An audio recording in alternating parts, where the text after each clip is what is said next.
All right, we are at 12:01. So, hello everyone. My name is Austin Hageman. I'm an advisor and investment committee member at the firm, and I'm joined by Henry Mercer, the firm's chief investment officer. Today, we are going to walk through some of the slides from our quarterly market update deck. The charts will cover, highlight key data points that our investment committees consider when making decisions, giving you a bit of a look at what goes on behind the curtain. As always, feel free to drop questions in the Q&A box as we go. We will try to address them throughout. So as I alluded to, we do have a lot of listeners on this webinar. Some are clients and some are not. So before we dive in, I'll give you a quick 30-second background on the firm. We are an independent registered investment advisor providing investment management and wealth planning for high net worth and ultra high net worth families, individuals, and institutions. The important part is how we are structured. We operate as a true fiduciary and do not have a brokerage arm, which means we do not sell products, we do not earn commissions, or get paid to push any particular investment. Plain and simple, our clients pay us for advice, planning, and investment implementation. In an effort to keep us aligned with our clients, our advisory fee is the only compensation we receive from investment management clients. That structure matters because it eliminates many conflicts of interest and keeps the conversation centered on what is actually best for our end client. Our team has access across an open investment universe, both public and private markets, along with relationships across multiple private banks, custodians, and other providers in the industry. This can also be a huge benefit to clients because we are not limited to one company's platform, investment universe, or one narrow set of solutions. The goal is to give clients broad, objective access to the resources, strategies, and planning tools that make the most sense for their situation. We have a nice round table, family office light type experience where you have multiple professionals thinking and working towards, whatever fits your financial profile best, all together under that one umbrella. So let's jump right in here.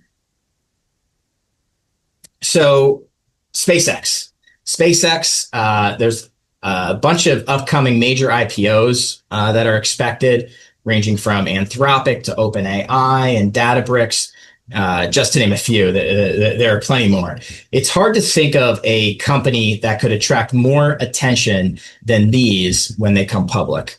And whenever a highly anticipated company approaches the public markets, we tend to hear some version of the same argument. This company is going to change the world. So therefore, the stock has to be a great investment. But those are actually two different questions. A company can be extraordinary and its stock can still be a disappointing investment if investors pay too much for it. Henry, before we dig into this table, can you briefly explain what happens when a company goes public? The marketing involved, how an IPO price is determined, why the IPO price is not necessarily the price that most individual investors will actually receive if they buy in during normal trading, the day of the IPO, and so on and so forth?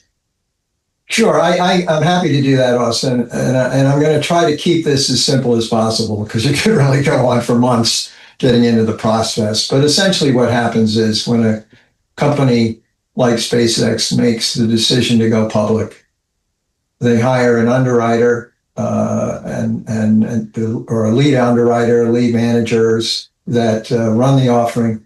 In this particular case with SpaceX, it was Morgan Stanley and Goldman Sachs. They're the stars of that investment banking business in the IPO market. So they obviously went to the class of the field. Firms like JP Morgan were part of this, but they weren't the book runners. So there's a pecking order there and a prestige element. But essentially, the underwriters put together a broader group of investment banks to distribute the shares to the public.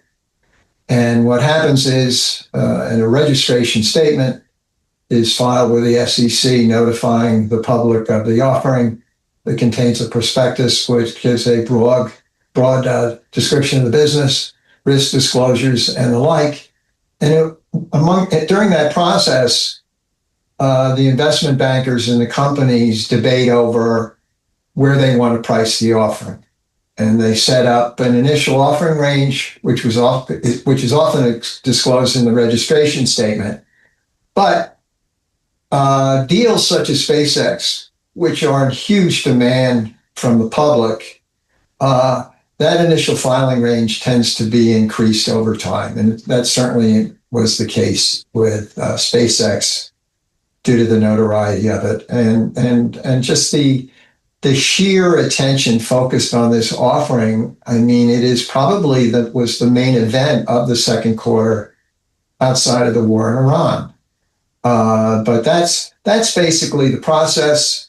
Now, in this particular case, there was great demand, and they set an offering price of $135. It immediately opened higher at 150, and on the first day, spiked up to and closed at $160.95 a share. And during that day, it got as high as 176. So what happens is that the people that are allocated shares at the offering price, that would be friends of the company, friends of management, key investors and clients of the Morgan Stanleys and the Goldman Sachs, the venture capital investors in certain cases will add to their positions. The Fidelities of the world might add to their positions because they all have private stock in advance. Their cost basis is significantly lower, and a certain amount is allocated to the public. However, the public never gets anywhere close to a major portion of these. They get very small positions. So what happens is all these people clamoring to get in have to buy in the aftermarket. And this particular chart here of 30 major IPOs over the last 20 years, all of these very well-known businesses shows that trying to get in and jumping in immediately right after the IPO is a bad idea. Right. And listen, I get the hype. If you look at the first day column here, when we hear that a stock rose 20, 30, or even 50% on its first day, that's exciting. That definitely grabs your attention. But that doesn't necessarily mean the ordinary investor earned that return. Many individual investors end up not receiving shares at the original offering price. They may not get access until after the stock is already open and after some of that first day excitement has been reflected in the price. And you can see that excitement clearly in this table. The median company shown here gained approximately 32.5% on its first day of trading. That's the number that gets the headlines. That's the number that is discussed at the dinner table. And it's usually the number that creates the fear of missing out. But then the confetti settles, and 6 months after, the first day of trading, the median stock in this list had lost roughly 10%. After 1 year, the median return was a loss of approximately 17%. I mean, the interesting thing here is that the sheer sensationalism around the deal. First of all, the overall market cap at the offering price was $1.8 trillion. Elon Musk became the world's first trillionaire, exceeding even inflation-adjusted basis John D. Rockefeller's fortune by an unbelievably wide margin. SpaceX, believe it or not, as a company, it's 24 years old. This is not like a brand new venture capital seeding. This company has been around for 24 years, which is pretty unusual in the initial public offering world. I mean, looking at the history books, I heard stories about when I was new in the business about Ford Motor went public in 1956, well after the days of the heyday of Henry Ford. At that point, the Ford family and some key investors, the Ford Foundation, they wanted to liquefy their investments, and the family made the decision, very much like Musk, to go public. And many famous people at the time participated in that IPO. Howard Hughes, who was the wealthiest American at the time, bought a big stake at the offer price. So it created a tremendous amount of furor, and Ford ultimately did well over time. But it's just the same sensationalism. This is just a huge historical event for the financial markets. Right. And it's that hype that you have to be careful about. I can I can imagine there are listeners looking at the chart just saying, well, if I can get some IPO shares, I'll just sell it on the first day after that initial pop. And, even if you can get an allocation to IPO shares, the custodians don't love when they grant special access and you sell the same day. Oftentimes, if you don't hold the IPO shares for at least a week or more in some situations, you get put on a blacklist. They essentially put you in IPO timeout. They just won't let you participate next time. And also for the risk that you're taking, you're going to get killed on short-term capital gains tax. At least most of our clients are in, the top or close to the top tax brackets. So, is it really worth it after you pay the tax as well? It's the case is that the retail investor, they're not necessarily prohibited from flipping the shares right after the opening, but essentially they'll lose access to future IPOs and they'll be penalized by the broker dealer. The big investors, well, it's a different world. Certain hedge funds, they say they don't flip the stock, but the big hedge funds that are active traders with these investment banks, they get to do things that the retail person doesn't get to do. I'm sure many of them flip the stock on the opening day. They always say, well, we've committed to buy more on the offering, but I'll tell you, they're smart enough to wait. And as you see here, that the max drawdown from the first day close of these 30 IPOs, the median drawdown is 40%.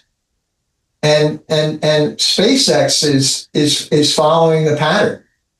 I mean, it rallied to a high of about 225 following a month later in trading. Actually, it's less than that. It's literally a matter of days. Mm-hmm. And fell to a low of 107 yesterday. So the decline from the 225 high is 52%, and the decline from the first day close is 36%. So it's following the historical pattern here. And so smarter money who might be wanting to trade the stock will be fully aware of what's going on here. But at this point, it's tough to make a real comfort-based decision investment-wise to jump in here. It's really, right now it's a trading environment. If you are a long-term believer in SpaceX and Elon Musk, well, now is the time during this drawdown to buy a very small position, put it in the vault and forget about it. Because, in terms of how you're going to forecast the future of this company with any accuracy at this point, I mean, it's fully disclosed in the prospectus. There's just a lot that has to happen. Right. And you mentioned the max drawdown. I did some quick math here, and more than 60% of the companies shown were trading below their first day closing price 1 year later. And that isn't too far off from what we find with larger data sets too. According to a study by LPL that covered the period from 1995 through 2025, in the first year, 59.4% of IPOs underperformed the S&P 500 and 54% lost money. So looking at the typical or the median IPO over those years, the median IPO returned negative value to the end investor over the first year. And then the median IPO also underperformed the S&P 500 by over 12 percentage points over that first year. So Henry, why would IPOs underperform the broader market like this? Because this seems to be a trend. It's not that all of them do. But in the short term, the ones that are really hot and everyone wants to clamor into, it just creates a lot of opportunity for the underwriters in particular to set a price that creates this pop, to draw more attention to the stock. There are a lot of companies that over the years that might have had offerings that weren't all that well received, but as businesses, they were quite dynamic, and many of them are often in technology. Even the giants of today, like Google and Meta, their IPOs fizzled out of the gate. Both of those stocks went down, and there was this wonderful opportunity to buy these great businesses, but people were scared off because they were like, what the heck's going on? So if you're a rational long-term investor, you need to sort of make the decision about the business you're investing in. And the Microsofts, all those powerhouse companies, Apple years ago, they had tremendous business dynamics, cash flow generation, rational allocation of capital, strong business models. I'm not saying SpaceX, I don't want to sound negative, particularly on SpaceX, the business, because what Elon Musk is doing is historic. But the actual profit making dynamics and all that, it's just tough to make a rational decision as to the value of the company. Coming out of the gate, all the underwriters have high price targets for this. And I'm not sure how they reach a valuation. There's only one company that I know put out a sell right out of the gate. That's CFRA Research. Someone very brave there said sell it at, when it opens. But it's just the nature of IPOs that ultimately, the old saying is that the market is a voting machine in the short term and a weighing machine in the long term. Ben Graham said that years ago. The same thing is true with an IPO. The better businesses will create great investment opportunities. But in many cases, the early stuff is all hype and trading volatility. And it's best just to stay out of that. Or when you do decide to buy, make sure you're doing it on fundamental reasons. Right. Yeah, when a company comes public, the company and its investment bankers are not doing it as a favor to the market. They're not doing it as a favor to us. They're generally trying to raise as much capital as the market can reasonably support while still making sure there is enough demand for a successful launch. So said another way, if the IPO price is a great value investment for investors buying in, then the investment bankers didn't do their jobs right. And you mentioned the hedge funds. There's hedge funds that short IPOs for a reason. And if you look at some of these names, Facebook, which is now Meta, they were one of the most important technology platforms in the world when it came public. It still lost approximately 31% over the following year and experienced a drawdown of more than 50%. Uber had changed the way people traveled and had practically become a verb before it IPO'd. Its shares still lost roughly 21% over the first year and at one point had fallen more than 60%. Coinbase was viewed by many investors as the picks and shovels way to participate in the cryptocurrency boom. It's supposed to be the safer way for a crypto play. It lost approximately 55% during its first year. You can go on and on and on. These were not obscure companies that no one understood. In many cases, they were considered some of the most exciting and inevitable businesses in America. Henry, do you think the familiarity with these companies can actually make investors more vulnerable because they feel as though they understand the product and that the product is the same thing as understanding the investment? Well, I think in this case, yes, most definitely, and in many cases. You had Steve Jobs with Apple, and now Mark Zuckerberg with Meta, Bill Gates with Microsoft, Elon Musk here. There's just a tremendous amount of publicity involved beforehand that the average IPO does not get. The interesting thing today is that companies stay private far longer than they used to. The access to capital and seed money and secondary rounds of fundraising, things like that. There's even a secondary market in the private side of things where owners of non-public companies can sell shares before they go public. So they stay private longer. In this particular case, and in many of them that are most popularized, it becomes a liquidity event for the long time private shareholders. It creates an ability for them to sell shares in a more liquid basis. And you have to be careful of that because there are lockups involved, lockup dates down the road here where large shareholders will now be ready and legally can sell their shares. And you read about the SpaceX millionaires and people like that. I know a couple of individuals who were founders and employed by Elon Musk very, very early in the game. Their whole life is just completely, it's just like a dream. They're looking to speak at to accountants at Withum, Smith and Brown and stuff like that to minimize capital gains taxes. But you have to also know that you are going to be the buyer of an eager seller when you step in early into these things. So it's just full disclosure. Just know what you're getting into. Right. Now, I want to move to another important topic, but before I do, just to kind of wrap this up, we're not saying that every IPO has to be a dud during its first month or even its first year. A stock can ride that hype excitement long enough, and the underlying business can perform well enough for earnings to eventually catch up with the hype.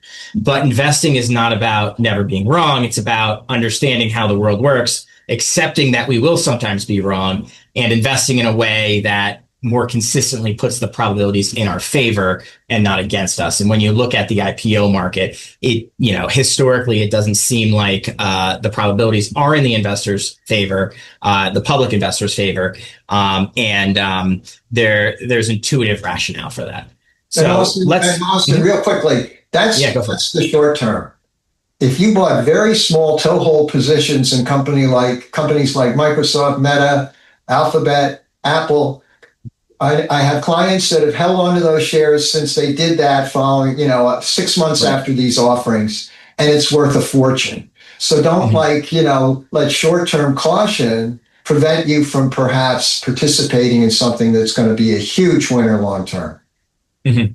Yes, definitely. It's the old crypto-ism, HODL, hold on for dear life, right? Put it in the vault for that. Exactly. So let's turn to the conflict with Iran and one of the most important waterways in the global economy, the Strait of Hormuz. This chart shows the number of commercial cargo vessels publicly observed crossing the strait over a rolling 24-hour period. Before the conflict, we were regularly seeing roughly 50 to 70 vessels per day in this data set. Traffic then fell to almost nothing, and although crossings have begun to recover at different points, they remain well below normal levels. Now, Henry, before we discuss the investment implications here, can you explain why this relatively narrow stretch of water matters so much to the global economy? Well, the Strait of Hormuz has a long history that just goes back to the Roman Empire, that portion of the world. Many famous battles have been fought in the region. It's just that it's a historical choke point for ancient navies and all sorts of things, the strait there, because of the formidable cultures that were developing there over time. And now we've run into a situation like, I'll tell you, everything we're going to discuss outside of SpaceX has been affected by the Iran conflict. And this is clearly the case here, where you can see that the traffic through the Gulf or through the Strait just basically drops to virtually zero once the conflict started. And it has had certainly implications for consumers, investors, financiers, you name it. The oil price has been a primary focus of the world ever since. Right. The scale is very difficult to overstate. Before the conflict, approximately 20% of global petroleum consumption and more than 20% of global liquefied natural gas trade passed through the Strait. There are pipelines that can bypass the Strait, but their capacity is only a fraction of the volume that would normally move through it. There is an important caveat that I'll bring up here that actually I'm stealing from Henry, who brought it up in one of the content committee meetings when we put this slide together. This data is based largely on publicly visible tracking signals from ships. But some vessels have been switching off their automatic identification systems, or AIS, their transponders, while passing through the region. There have also been reports of electronic interferences affecting navigation and communication systems. That means publicly observed vessel traffic like this is not necessarily the same thing as total vessel traffic. Some ships may still be moving through the Strait without appearing clearly in this data. I mean, that is a big issue here, because there is a question mark as to the actual supply available now. There is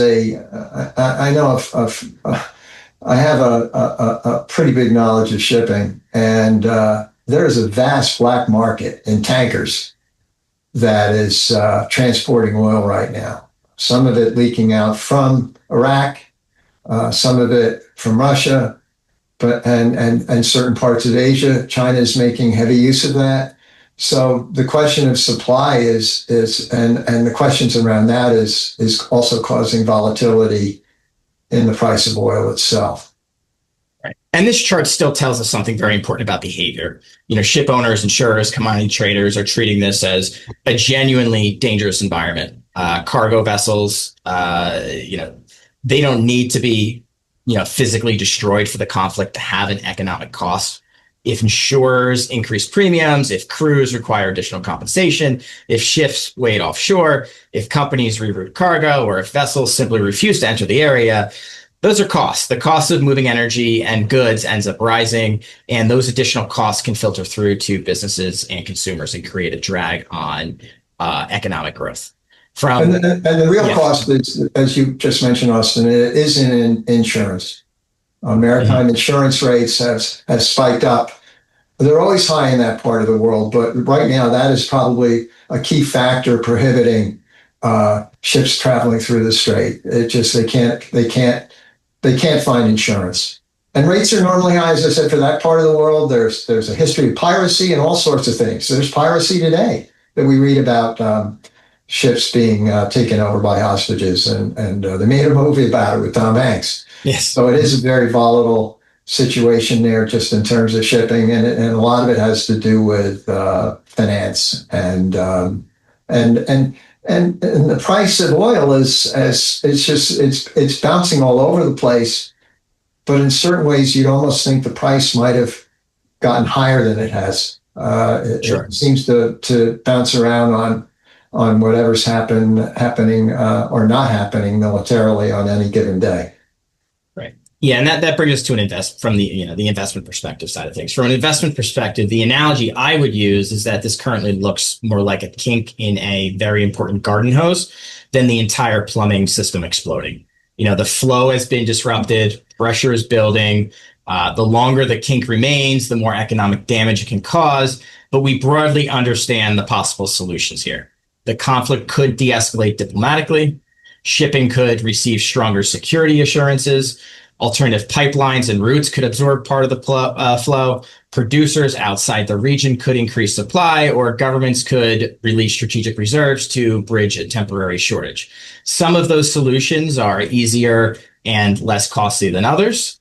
Some of them have in part already been triggered, but none requires us to reinvent how the global financial system operates. So it's very different than, let's say, 2008, when the pipes inside the financial system itself were failing and governments had to recapitalize banks, restore confidence in credit markets, and restructure parts of the financial architecture. I mean, this is a key commodity, obviously. It's going to affect just so many things in the markets and consumer behavior, interest rates, you name it, which we're going to talk about in a few minutes. But the price itself, I mean, oil was West Texas Intermediate, the U.S. oil future was like $67 when fighting began. It rallied to a high of 111 on April 2nd. And then as negotiations fell into place, or the perception of negotiations, and actually the price fell back to almost where it began, $69. It's now 85. And it's bouncing around in a range, but it's not at this point gone to a level or a percentage gain. You may see the volatility, but it's nothing like the Gulf War and incidents in the Middle East, several decades ago. It's a different situation now, and the market seems to be not altogether worried about it. Yeah, and that's a great point. I mean, that's that kink in the hose, right? It's super easy to let the kink go or to rekink it. And I don't want to make this analogy seem too comforting. A kink left in a hose long enough can start, a flood in the yard somewhere else. A prolonged disruption could keep oil and natural gas prices elevated. That could increase inflation, make it more difficult for central banks to reduce interest rates, pressure consumer spending, and create a particularly difficult environment for countries that rely heavily on imported energy. We have also seen how quickly the market reacts to perceived progress, as you mentioned, or setbacks. When hostilities paused recently, oil prices fell sharply, as you mentioned. Traders reduced the probability of an extending, supply disruption. So this remains a serious geopolitical and economic risk. And the point is not that the situation is harmless. The point is that a geopolitical shock and a failure of the financial system are two different types of risks, and long-term investors should think twice before trying to draw too many conclusions here. Henry, what do you think is the biggest mistake investors make when they see a chart like this and then watch oil prices and the stock market move sharply from one headline to the next, like you've explained? Well, we talked about this on our last quarter call, and we showed charts to basically explain that sort of incidents of terrorism, conflicts in the Middle East, in the oil Middle East oil bearing region. They tend to be the stock market reactions tends to be sharp initially and then immediately reversed. The market doesn't get too concerned about it as long as there's not a fallout in the broader world economy. And at this point, there has not been. Getting back to the price of oil, it's interesting that the Strategic Petroleum Reserve in the United States, the government's been leaning heavily on that. They've been draining it out. It's now down to a level where it was in 1983. And this is kind of a bipartisan thing because Biden did it after the Ukraine conflict broke out. But, that's one risk to the oil market. Thankfully, here in the United States, we have vast natural gas resources, and natural gas prices are down this year. The oil price obviously affects gasoline, but we're in better shape here in the United States than many other places in the world right now. Right. Yeah. Again, with that kink, this could go so many different ways, And the challenge with something like market timing, you may have individuals out there who have cash on the sidelines who are waiting to put it to work, or you may have individuals out there saying, you know what, maybe I should bring my stock allocation down from where my plan suggests it should be. But the challenge is that, as an investor, you're not merely required to predict what happens next. To profit from a short-term portfolio change, you generally need to answer several questions correctly. Will the conflict escalate? How long will the disruption last? How much supply is actually being lost? How will other producers respond? And maybe most importantly, what is the market already priced in? And when should investors reverse the trade? Being directionally correct about the news does not guarantee being correct about the investment. You can correctly predict that the conflict will worsen, but still lose money if the market had already priced in something even worse. Or you could sell stocks to avoid uncertainty, only to watch markets rally on the first credible sign of negotiations. It's just the nature of investing. It goes back forever. There's the old axiom, expect the unexpected. And what happens here is everybody expects the stock market to go down, and it doesn't. It's a fact of investment life that the markets have this way of looking forward and discounting things. And quite honestly, they're more focused on things like interest rates and general economic conditions than the price of oil right now. And we're not saying that investors should ignore the conflict. We certainly are not ignoring it. It means the response should begin with the financial plan rather than the headline. A diversified portfolio should already recognize that energy shocks, wars, recessions, and inflationary periods will occur from time to time and be ready for that. We may review whether the portfolio has the appropriate exposure to certain asset types, or whether the investor is taking more risk than the financial plan can support, and whether near-term spending needs are adequately funded, and potentially tilting exposure if a value opportunity presents itself through this noise. But that is very different from completely spinning a long-term portfolio allocation on its head around our prediction or your prediction of what Iran, Israel, or the United States will do next week or within the next hour. I mean, it's one thing if you're 100% invested in stocks and you want to take down risk, but our philosophy here is quite rational and prudent in that we rely on diversification. And for example, our model equity portfolios have an allocation to the energy sector, and those stocks are doing great. And again, expect the unexpected. A year ago, you couldn't give an oil stock away, and look what's happened. So that element of diversification has really boosted our equity performance this year relative to our competitors. So it's that being diversified is a good thing, and there are very few times when you really want to panic and just totally readjust everything. Right. So let's jump to slide 18 here. This slide shows just how dramatically the market's interest rate expectations changed during the first half of this year. The dark bars show on December 31st, 2025, beginning of the year, where the futures market expected interest rates to be at the end of 2026, the end of this year. At that point, the market believed the most likely year-end federal funds target range would be somewhere around 3 to 3.25%. In other words, investors entered 2026 expecting the Federal Reserve to cut rates a few times during the year. This obviously would have been a tailwind for bonds. The green bars show how the market's expectations changed as of more recently, so June 30th. By then, the most likely year-end range had shifted up to approximately 3.75 to 4%, meaning investors now believe the Fed is going to raise rates before the end of this year. Perhaps we may see something later on today. We'll see. But the probability weighted expectation moved from roughly 3.04% to 3.98%, almost a full percentage point higher. Henry, can you put that into practical terms? What does a roughly 1 percentage point change in the expected federal funds rate mean for investors, borrowers, and the economy? Well, the Fed funds rate or the risk-free rate, T-bills, it's kind of like the North Star of investing. A low risk-free rate basically makes stocks and risk assets more attractive.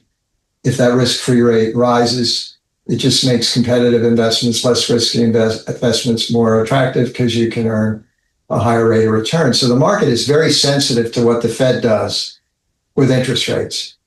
And it's really amazing how quick the expectation of what the Fed was going to do changed when combat began in Iran. The expectation, as you just said, Austin, coming into the year was that the Fed would continue its easing policy, which it began, if you remember, the post-COVID period had a spike in inflation. The Fed was slow to react. They called it transitory.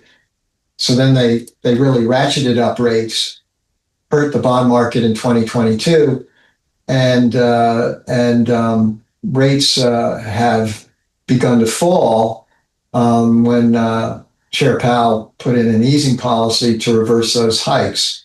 And so we're in an easing cycle right now. And the old rule on Wall Street is don't fight the Fed. When the Fed is easing, it's very bullish for stocks. So the fact that the expectation is now that the rate easing will perhaps end, as Austin said, this is the first really active FOMC meeting this afternoon that we've had in quite a period of time. That there's an active discussion going on as to whether or not they might raise rates. The expectation is based on these percentages is that they won't right now, but the whole outlook has changed, which in a sense, it's not necessarily right now bearish for stocks, but it's just something to keep in mind because investment philosophy and diversification and stuff like that heavily depends on interest rate levels. So Wall Street watches what the Fed is doing very closely, and the fact that they have shifted away or let's put it this way, that the potential exists for the easing cycle to end, it automatically removes perhaps one of the most bullish underpinnings for the market here. But it doesn't mean it's going to end. It just somehow it makes it a little more, just the strategists get bent out of shape. Right. Creates a bit of a headwind. I don't want to go for it. I don't want to be overly bearish here. We are in a bull cycle right now. Don't forget that. It's in its fourth year. The cyclical bull market is in its fourth year. This is a very powerful trend we're in. It doesn't end suddenly. We can always correct, but we are in a bull cycle. And I just want to make that clear because Austin and I have to talk about risk. I mean, we're fiduciaries, but the big picture is don't forget we're in a bull market. Mm-hmm. And we had a change in leadership at the Fed too. Kevin Warsh was sworn in as Fed chair on May 22nd. And, you got to admit, there is definitely some irony here. President Trump pushed for a new Fed chair because he wanted lower rates, and now his own selection may end up overseeing a rate increase. It's a good reminder that presidents can select the chair, but they can't select the inflation data. As we've talked about, Austin, I mean, I think that as investors, we're excited about Kevin Warsh coming in because he's highly qualified and he's also an experienced. He's also very savvy about the financial markets, and he sort of revealed the fact that to expect less guidance from the Fed, to let the markets kind of figure it out a bit, to have a bit more mystery around it, so they don't get locked into forecasts. So as an investor, I love that. It makes us work harder. The other thing is that while the expectation was a few months ago that, and because of the easing cycle and also the heavy pressure that the White House has been putting on the Fed Chair Powell to lower rates, the whole perception here is such that how can Warsh possibly hike? But I'll give him credit because he was very clear in his initial comments at the Fed that their primary focus, and they would never forget it, is price stability. So he came in, and that it gives an element of reassurance to the market here that, let's say, he doesn't cut or he doesn't hike, when it just gives a little more confidence there. The interesting thing also that Austin and I spoke about the other day is that 8 of the 9 new Fed chairs since World War II, their first rate decision was an interest rate hike. So historically, it would not be unusual for Warsh to hike rates here. The one governor that lowered rates was Bill Miller back in 1978, with Jimmy Carter appointed him. And we know what happened. We had an absolute burst of stagflation. And it was the worst decision by a new Fed governor perhaps ever. So, I mean, Warsh's vigilance here may be very positive for the economy and very positive for the markets, but boy, everybody's going to be looking at what's happening today. And there's an investment lesson in this chart as well that goes beyond trying to predict the next Fed meeting. You know, at the beginning of the year, investors could have looked at the expected rate cuts and concluded longer-term bonds are the obvious place to be. 6 months later, that outlook had changed dramatically. That is why we generally do not want to build an entire fixed income allocation around one interest rate forecast.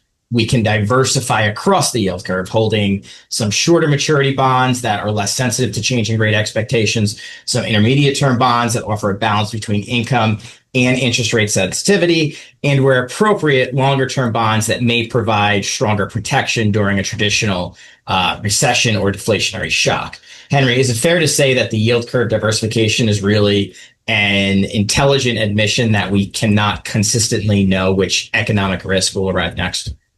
Absolutely right, Austin. I mean, you have to diversify your fixed income holdings because no one can forecast interest rates. I mean, the Fed has hundreds of economists there, and their forecasts are wrong. So how could John Q. Public forecast the directions of interest rates? Now, the Fed may signal what's going to happen with short-term rates, but long-term bond rate forecasting is really tough. I mean, even the short-term stuff, the 2-year Treasury note, which the Fed watches very closely, was 3.48% at the end of the year. It's now 4.35%. I mean, no one would have saw that happening, and it's sort of filtered out along the curve. So it pays to sort of weight your holdings along the yield curve and diversify your risk. Make sure you're operating, in a safe manner, and haven't hung your principal out to have any vulnerability to major changes in interest rates. And the more conservative you are with bonds, the better off you're going to be. Yeah, and diversification is not admission that we know nothing. It's an admission that even very reasonable forecasts can be overwhelmed by events that were not in the base case. And diversification also doesn't have to stop with traditional bonds. I think many investors believe that it's stocks and it's bonds. Bonds diversify stock risk. That's it, case closed. But there are other asset classes that generate returns from risks that are structurally different from the forces driving stocks and or bonds. One example is insurance-linked securities, which allow investors to participate in the same basic insurance economics that have long been a very important source of profits and investable float for Warren Buffett's overall strategy with Berkshire Hathaway. And I don't want to spend too much time on it, but just as an example of what is available, let me spend a minute here. So in simple terms, investors provide capital that helps insurance and reinsurance companies cover a diversified pool of natural disaster risks. In exchange, investors receive premium income. So think about your homeowner's policy. The insurance company sells it because they make money on it. But you, the consumer, you don't buy it, expecting to earn a return. You buy homeowners insurance to transfer a low probability risk you don't want to have to absorb on your own if it does in fact happen. The insurance company accepts each individual risk because, across a broadly diversified pool and with appropriate structural protections, it expects the premiums collected to exceed claims and expenses over time. This insurance model has served as a durable source of return for well over a century, and insurance-linked securities allow investors to participate in that, the basic principles of that. Historically, it has generated high single-digit to low double-digit long-term returns, net of fees and insured losses. It is delinked from the sensitivities of the bond market. For example, the bond market's currently flat because of this unexpected happening with the Strait of Hormuz, right? And the rise in oil prices, which increased inflation, hurt bond prices. But the insurance-linked security market is up roughly for over 4% right now. From a diversification standpoint, the benefit is, fairly intuitive. A hurricane does not make landfall because the Fed raised rates. A wildfire does not occur because inflation surprised to the upside. And a disruption in the Strait of Hormuz does not create water damage in a portfolio of insured properties. That structural lack of correlation doesn't make the asset class risk-free, but also hearing about a major storm coming does not automatically mean this type of investment suffered a major loss either. Said another way, the asset class is not betting that catastrophes never happen. It is pricing for the fact that they will happen while relying on broad diversification, premium income, capped policy payout limits, and structural protections to manage ordinary claims. So like bonds, this asset class is not a silver bullet, but it is an example of just one other type of diversifier beyond bonds that can help be a very useful diversification tool and return generating engine for investors. We don't have time to go much deeper than that today, but we did discuss this and other diversifiers in our June Amplified Wealth podcast, The Diversification Illusion, Investing in the Modern Markets. So just search for Amplified Wealth on YouTube, or you could search Amplified Wealth on any of the major podcasting apps, and you'll find the June episode there. It won't be hard for you to find. Let me jump to another. We got about 10 minutes left. Let me jump to another big topic in the headlines here. The AI build out. Another widely covered topic by the media. This slide puts the scale of the artificial intelligence build out into perspective. The 5 companies shown here, Alphabet, Amazon, Meta, Microsoft, and Oracle, spent approximately $241 billion on capital expenditures in 2024. That increased to roughly $416 billion in 2025.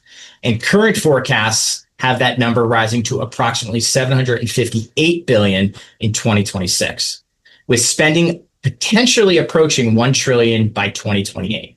So we're no longer talking about a few technology companies buying some extra computer chips. This is one of the largest infrastructure build-outs we have seen in modern economic history. Henry, before we discuss why they are spending this much, can you explain what capital expenditures or CapEx actually means and what these hyperscalers are doing here? Well, you can see on these charts, if you look at on the right, the hyperscalers cash flow and CapEx. that historically these firms have seen very strong free cash flow. And if you look at the blue line, which is their operating cash flow, look at the green line that has increased just parabolically of capital expenditures, which is all directed towards the hyperscaler build out. Look at the black line. Look at how free cash flow is falling. And it just, the key here is that for investors is that the Alphabet, Amazon, Meta, Microsoft, Oracle, etc., they've in a sense may have compromised their powerful business models. They've historically required little capex to operate their business. They've generated free cash flow. They haven't required a lot of capital to run their business. So they've been able to allocate that capital rationally and in a very shareholder-friendly manner. And that as the companies grew, they started paying dividends. They were able to buy in shares to reduce the float and help boost earnings, in a sense, increase the shareholders' interest in the business over time, something that Warren Buffett has taken full advantage of with buybacks and the like. So he's increased his stake in businesses over the years without actually physically buying a new share. But they've run these business models that are very shareholder friendly. Now they're committing a tremendous amount of capital in this AI arms race. As Austin said, the level of spending is off the charts and increasing rapidly from where it was several years ago. So the question for an investor is will these companies ever earn a positive return on capital from all this money? And it's relying very heavily on debt financing as opposed to equity financing. If they were doing this by issuing new stock, it would be tremendously dilutive to shareholders, and it would not necessarily be a good thing and shareholder friendly. They're issuing debt in massive amounts. I mean, that has its tax advantages, but still they're jeopardizing, in a sense, their credit ratings. Oracle's credit rating has now fallen to one notch below junk. So for a bond investor, you have to monitor the risk of these new securities that are being issued by these companies. But in a sense, it's a whole new thing until they reach the end of the rainbow here, and the level of it is really gets your attention, and it's so widespread. It involves investment banks, private credit.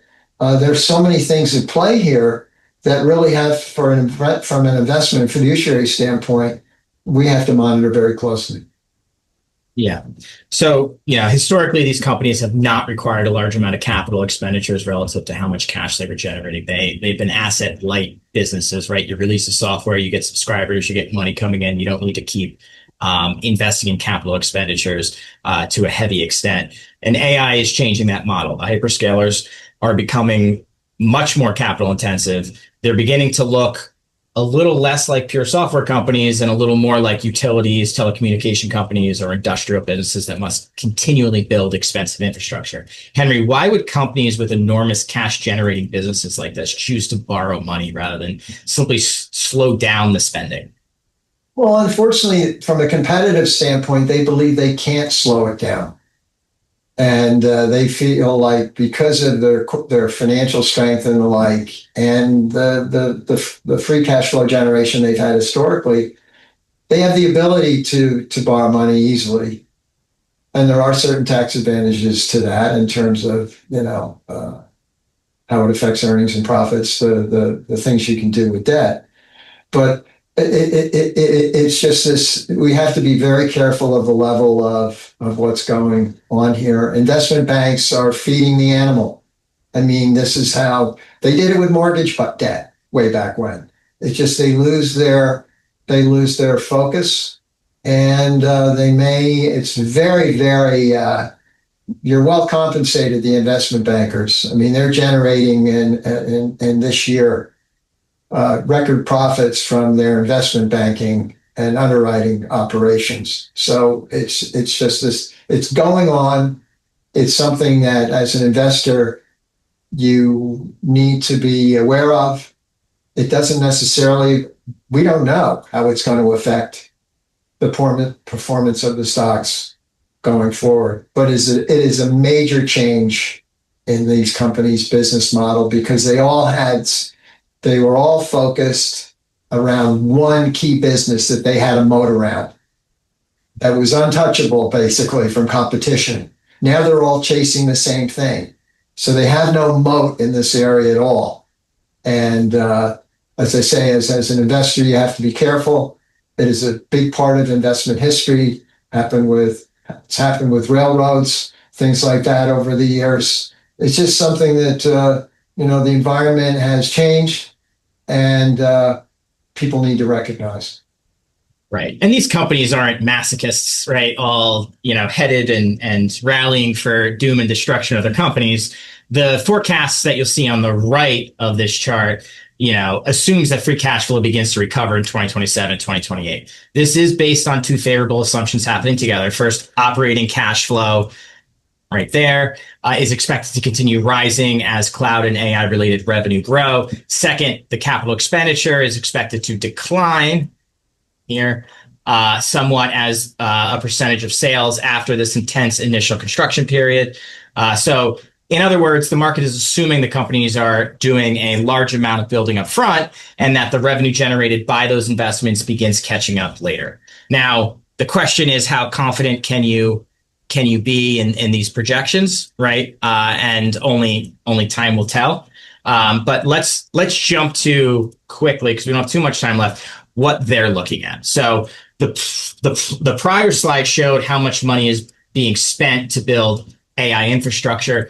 This chart helps explain why companies are willing to spend it. On the left, we are looking at the length of a task that leading AI models can complete autonomously with roughly an 80% success rate. A few years ago, that meant tasks measured in seconds or a couple of minutes.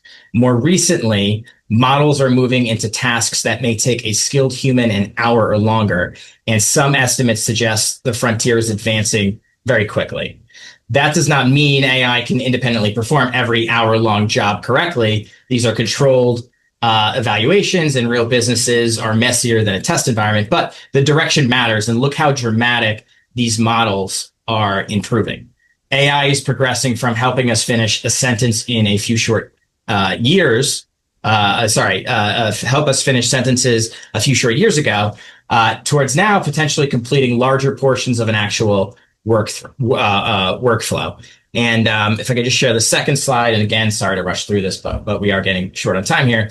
This second chart shows why the opportunity may still be in its early stages. The blue area represents the share of tasks that large language models could theoretically assist with across different occupations. The red area represents where meaningful professional usage is actually being observed today. And there is a very large gap between the two. That gap is the potential runway. It's the potential opportunity for these companies. But there's also an important caveat I should add here. The theoretical capability is not the same as profitable implementation. Businesses still have to integrate the technology into existing systems, protect confidential information, train employees, redesign workflows, manage errors, and determine whether the productivity benefit is actually greater than the costs. But that brings us back to a central investment question. Who ultimately benefits from all of this? During the early phase of a build out, the most visible winners are usually the companies selling the essential equipment. So in a gold rush, it is often better to sell the picks and shovels than to search for gold. Today, the AI picks and shovels include the semiconductors. They include the hyperscalers, network equipment, power and cooling systems, data center construction. The hyperscalers are providing the computing capacity. Those companies are being paid while the infrastructure is built. But eventually the question shifts from who is spending money on AI to who is earning more money because of AI. And those may not be the same companies. Historically, the infrastructure builders tend to not be the biggest beneficiaries of the infrastructure they built going forward. The bigger winners here may, for example, include healthcare companies using AI to improve drug discovery, manufacturers reducing downtime and waste, banks automating routine analysis, retailers managing inventory more efficiently, or businesses that don't even exist yet. I mean, we all remember, what happened with the internet and the businesses that were created by the internet. In fact, these are some of the hyperscalers now, right? There are plenty of companies to come, and it's actually pretty exciting. But the companies laying the infrastructure for the internet, right, did not necessarily capture all or even most of that value. Right. Much of it eventually flowed to the companies that use the infrastructure to create entirely new business models, again, which are now, ironically, the hyperscalers we're talking about now. So, Henry, could we see something similar with AI where the builders perform very well initially, but the largest long-term gains ultimately accrue to companies that use AI most effectively? Yeah, I think you certainly can make a case of that. History points to that these technical or technological revolutions go through a birthing process, and there's a tremendous amount of enthusiasm, but ultimately at the end of the day that they have increased productivity that creates investment. Also, the big thing here is how is it going to affect humanity? Coincidentally, because we're limited on time, I won't go into the details, but Elon Musk wrote an op-ed piece, or not Elon Musk, goodness gracious. It was Mark Zuckerberg wrote an op-ed piece in the Wall Street Journal today that's entitled "The Future of AI is for Everyone." I would suggest everyone try to read that. It's needless to say, Mark is conflicted, but it gives a bullish take on the humane aspects going forward. Yeah, and we shouldn't assume that the hyperscalers are destined to be left behind. They are enormously profitable companies with existing customers, distributions, data, and financial resources. If they successfully convert this infrastructure into durable demand, they could strengthen their competitive positions. But the market is not simply assuming that AI will be useful. It is often assuming that AI will be useful and highly profitable, which we definitely need to consider. We definitely need to emphasize that. Will it be highly profitable? Will it be profitable? There are a lot of high hurdles here that we need to be aware of, and we can't just look past because of the excitement. AI can transform the economy, and some AI investments can still also disappoint. Both things can be true. So that is why, the investment lesson here is not to avoid AI. It's to avoid confusing a powerful theme with a guaranteed outcome. A diversified investor doesn't need to correctly identify the single winner. The portfolio can own exposures to the builders, the equipment suppliers, the major technology platforms, and companies throughout the broader economy that may become more profitable by using AI. And that is probably the higher probability way of making money here. There's certainly, by taking concentrated bets, you are concentrating your risk. So that can increase your upside, but that also increases your downside. We like to think intuitively here at the firm. We like to think rationally. So diversifying, putting the probabilities on your side of making money, we feel is the best route for, true long-term disciplined investors. I mean, real quickly, simply put, AI, this growth and this movement, it's a process. And with technology, oftentimes the first mover in the wave is not the winner long term. So there's a lot that has to develop here, and there will be winners along the way, and that will be should be quite a rewarding process for investors. Mm-hmm. Yeah. So we did have someone ask a question. They asked, will these slides be available to participants? There will be a YouTube version of this webinar released to the public that you can use that will have these slides. If we have your email address from the sign-on process, or you are a current client of the firm, we can make sure you also get the actual deck. But again, I appreciate your time today. I appreciate you tuning in. I appreciate you sharing the link to the YouTube video when it comes out to any of your friends, family, colleagues that may be interested. And keeping the firm top of mind. We really appreciate it. We really appreciate you listening in each and every quarter. Thank you very much.